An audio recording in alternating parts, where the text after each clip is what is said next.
Bonsoir les amis, c'est Kalirine et ce soir je reviens vers vous avec un deuxième dessin pour le défi de dessin Inktober.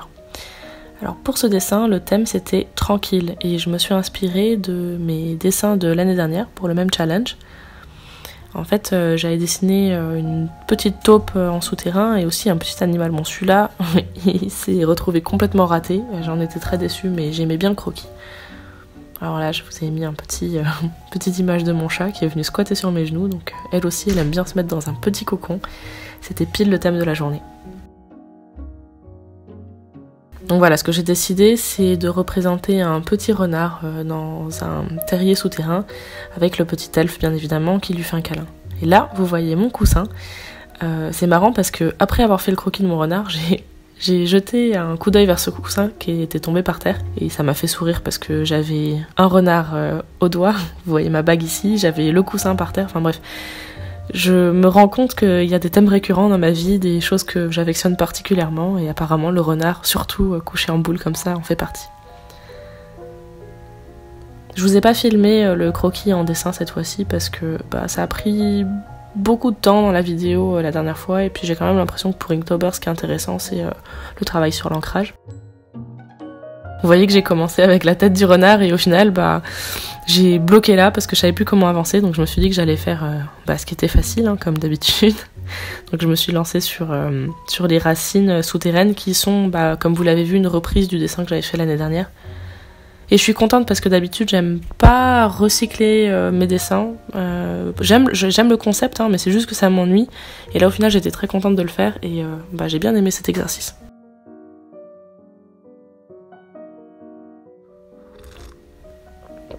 Pour pas réitérer le désastre d'hier avec ma voix qui sautait de partout, je me suis préparé un thé. Ma boisson d'hiver par excellence, c'est comme un chai tea latte mais sans tea et sans sucre en fait. Bref, je vous en parlerai peut-être pour une prochaine vidéo.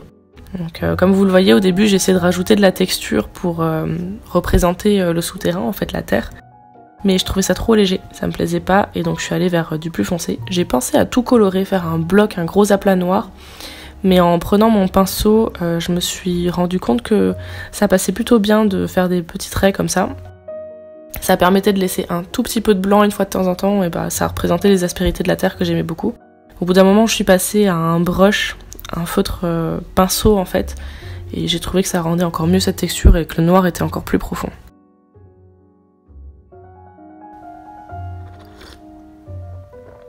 Ah, c'est tellement bon, ils ont coupé le chauffage chez moi, enfin, ils l'ont pas lancé en fait, et il fait super froid, donc je suis contente de profiter de ce thé. Qu'est-ce que vous faites vous? Est-ce que vous avez fait Inktober cette année? Enfin, est-ce que vous avez commencé le challenge et est-ce que vous avez l'intention d'y participer?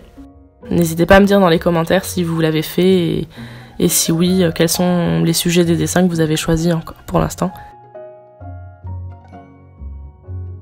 Je rajoute des petits champignons. En fait, je suis super contente du thème que je me suis lancé cette année parce que j'ai décidé comme vous le savez, j'ai décidé de faire des petits écosystèmes dans des bocaux ou des terrariums, des lanternes parfois.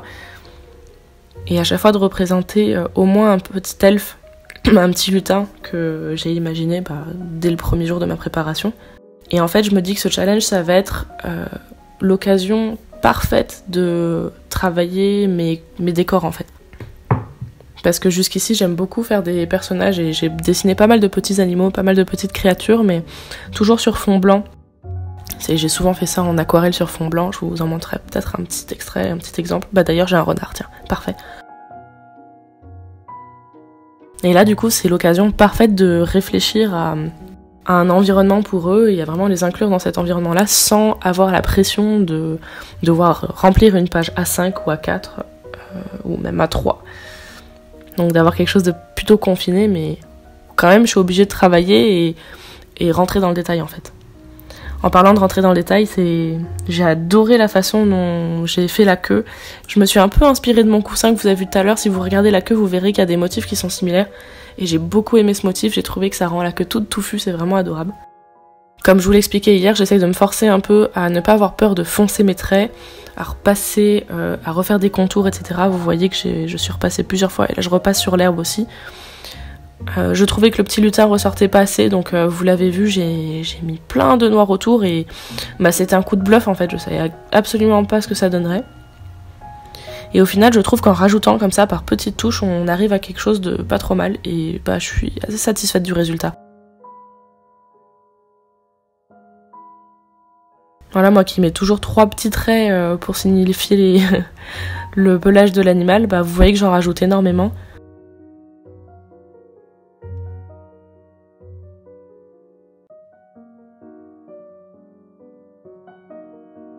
Et j'empile et je teste mes limites en fait. Et si ça se trouve, bah, plusieurs fois dans le challenge, ça ira trop loin et je regretterai ce que j'ai fait. Mais au moins, ça m'aura permis d'apprendre et de voir ce que ça donne quand j'ose en fait. Là, j'en rajoute même pour signifier l'ombre en bas du renard.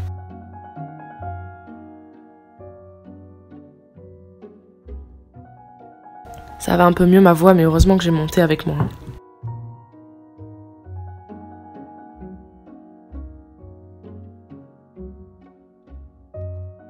Bah ça y est, à papoter, c'est déjà fini.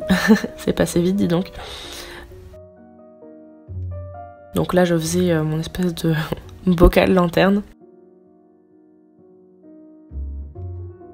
C'est ma grande peur aussi, c'est le truc où je vais devoir apprendre à me lâcher pendant ce mois-ci parce que c'est des objets qui sont faits de façon industrielle la plupart du temps. Enfin bref, ils ont une forme particulière, ils sont symétriques.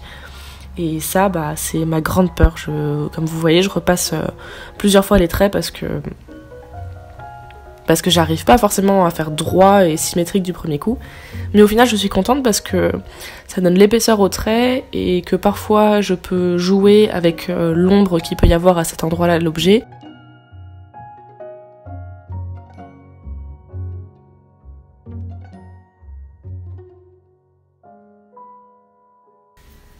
Je suis toujours stressée quand je décide ce genre de bocal ou de contenant parce que bah, j'ai peur de l'erreur en fait. J'ai peur que des choses me stressent.